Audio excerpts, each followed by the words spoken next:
तर मंडळी, जय जिजाऊ, जय शिवराय, जय शंभूराजे.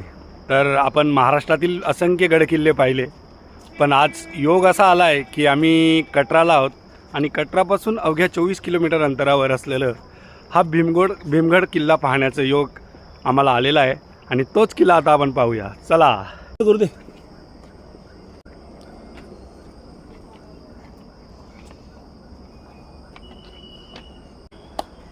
तर मंडळी, फायनली आपण येऊन पोहोचलो तो भीमगड किल्ल्याच्या मुख्य दरवाजापाशी. हा आहे भीमगड किल्ला, ज्याचं निर्माण 8व्या शताब्दीत केलं गेलं आहे, जे भीमदेवराय या राजाने.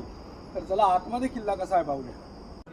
तर मंडळी, हा आहे जो किल्ला आणि आतमध्ये पण आहे, पाहूया आपण कसा आहे. हा पहा, दगडात बांधलेला आहे, विटांमध्ये बांधलेला. 1817 ते 1841 दरम्यान डोगरा शासक गुलाबराजा सिंग यांनी हा पुन्हा बांधून काढला.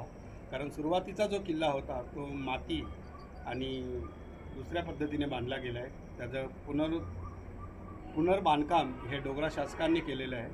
तर आता पुन्हा आपण आतमध्ये जाऊया.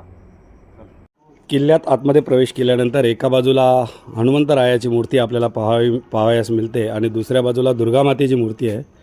ही आहे दुर्गामातेची मूर्ती.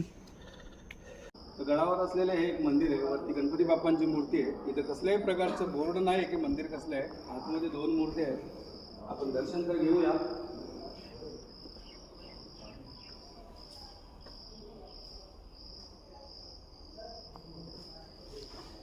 मग ते 2 मूर्ती आहेत, तुम्ही पाहू शकता. एका मूर्तीच्या हातात त्रिशूल आहे. तर आता आम्ही किल्ल्याच्या टॉपवर आहोत. या टॉपवरून सर्वच ठिकाणी आपल्याला पर्वतरांगा दिसतील. मध्येही एक टेकडी आहे, या टेकडीवरच हा किल्ला आहे. या किल्ल्यावरून चिनाब नदीवर लक्ष ठेवण्यासाठीच हा किल्ल्याचा उपयोग होत असेल आणि उंच भागावर असल्याकारणाने याचा लक्ष ठेवण्यासाठीच उपयोग केला जात असेल.